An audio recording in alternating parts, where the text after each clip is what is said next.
வணக்கம் நண்பர்களே. தூக்கங்கெட்டு வேலை செய்தால் என்ன விளைவுகள் ஏற்படும் அப்படிங்கிறத இந்த பதிவில் பார்க்க போகிறோம். நம்ம தூக்கம் ரொம்ப அவசியமான ஒன்று. என்னென்னா, நீங்கள் எப்படி சாப்பிட்றீங்களோ, இந்த பஞ்சபூதங்களோட விஷயங்களை எப்படி நம்ம உணர்வு திறன், மெய், வாய், கண், செவி, மூக்கு இந்த மாதிரி விஷயங்கள் எல்லாம் நம்ம எப்படி பயன்படுத்துகிறோமோ, அதுகளுக்கு சில நேரம் நம்ம ஓய்வு கொடுக்குறோம். எந்த நேரம் பேசிக்கிட்டே இருந்தோம்னாலும் நமக்கு உளறுவாயின்னு சொல்லுவாங்க. எந்த நேரம் யாரையாவது இப்படியே பார்த்துட்டு இருந்தீங்கன்னா இவன் ஆளே சரியில்லைன்ட்டுருவாங்க. நீங்கள் எல்லாத்தையும் கேட்டுக்கிட்டே இருந்தீங்கன்னா அவன் இவன் என்ன சொன்னாலும் கேட்டுக்குவான் அப்படிங்கிற ஒரு மனம். அப்போ எதுக்குமே ஒரு எல்லை இருக்குது. அப்போ தூக்கம் பட வேண்டிய நேரத்தில் தூங்கணும். தூங்கலைன்னா அந்த செயல்பாடுகள் அனைத்தும் பாதிக்கப்படும். என்ன செயல்பாடுகள்?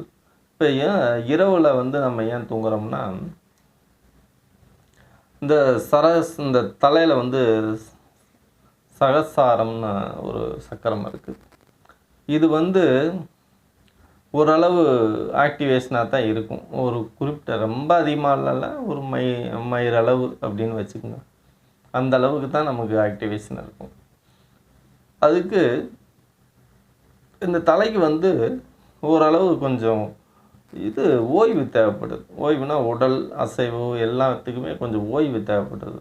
அந்த ஓய்வு கொடுக்காம நீங்கள் எந்த நேரம் மூளைக்கு வேலை கொடுத்துக்கிட்டு ஏதாவது ஒன்று பண்ணிக்கிட்டே இருக்கீங்கன்னா ஓய்வு எடுக்கிற நேரம் அது.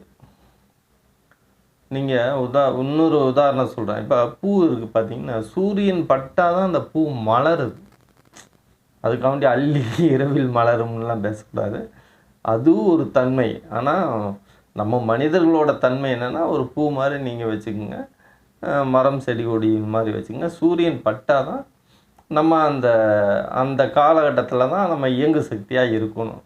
சூரிய மறைவுக்கு அப்புறம் நம்ம இயங்கு சக்தி குறைச்சிக்கணும். அப்படி இல்லாமல் நம்ம வாட்டுக்கு சகட்டு மேனிக்கு நைட் டியூட்டி பார்த்துக்கிட்டு இருப்பான். ஒரு வாரம் தொடர்ந்து நைட் டியூட்டியான், அப்புறம் பகல் டியூட்டியான். இது அதோட கொடுமை. தொடர்ந்து நைட்டில் தூங்க மாட்டேன், பகலில் தான் தூக்கினா கூட அவன் உடல் பக்குவப்பட்டு ஏதோ விஷயத்தில் அவன் தப்பிச்சுக்கலாம். இது என்னென்னா, பகலில் ஒரு வாரம், இந்த பகலில் ஒரு வாரம் வேலை செஞ்சால் அடுத்த நைட்டு ஒரு வாரம் வேலை செய்யும், அப்புறம் மறுபடியும் பகலில் ஒரு வாரம் வேலை செய்யும். இந்த உடம்பவே போட்டு புளியிற மாதிரி துணியை நல்லா ஊற வச்சு துவைச்சிட்டு ஒன் சைடாக வச்சு புழிஞ்சால் புளிய முடியாது. அப்போ என்ன பண்ணால் இப்படி புளிவாங்க. புளிஞ்ச என்ன ஆகும்?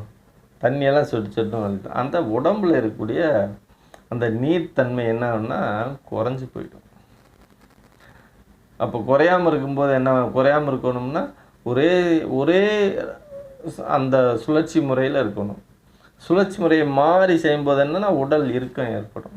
ஏற்பட்டோன்னா என்னன்னா ஒன்றும் ஆகாது, நீர்த்தன்மை குறையும். கண்டிப்பாக இரவு பகல் மாறி மாறி வேலை செய்கிறவங்கள நீங்கள் பாருங்கள், வெளிர்வு தன்மையோடு இருப்பான், வெளுத்து போயிருப்பான்.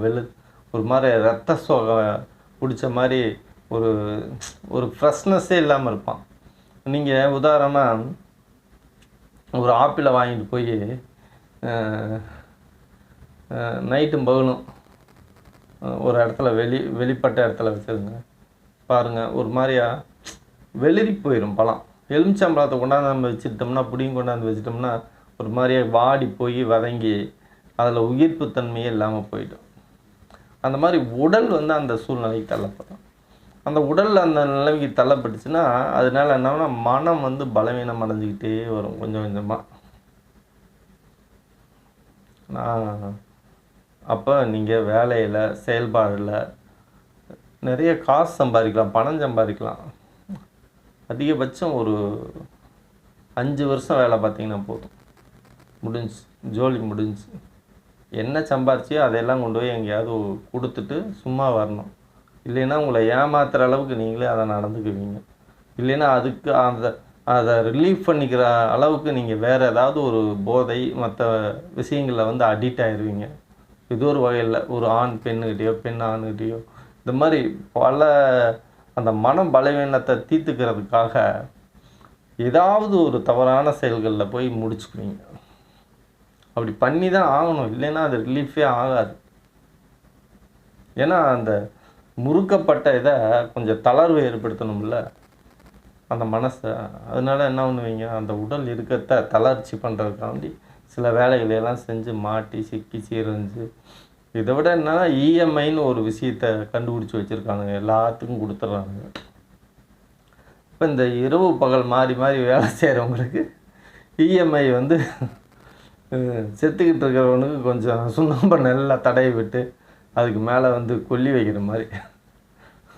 சுண்ணாம்பை தடவைனாவே அதுக்கு மேலே கொல்லி வச்சா என்ன இதுன்னு அந்த மாதிரி பண்ணிடுவானுங்க வாழ்க்கையை. அதனால் இரவுலையெல்லாம் வேலை செஞ்சு நீ சம்பாரித்து இந்த பூமியில் வந்து அழியா சூடாக ஒன்றும் ஏற்படுத்த போகிறதில்ல. இரவில் ஃபுல்லாக வேலை செய்கிறதுனால நீ வந்து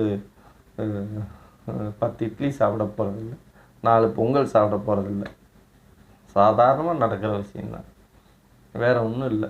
என்ன உனக்கு எல்லாரும் புகழ்ந்து உன்னை தள்ளணும், இவர் பெரிய ஆளுன்னு ஒன்றும் கிடையாது.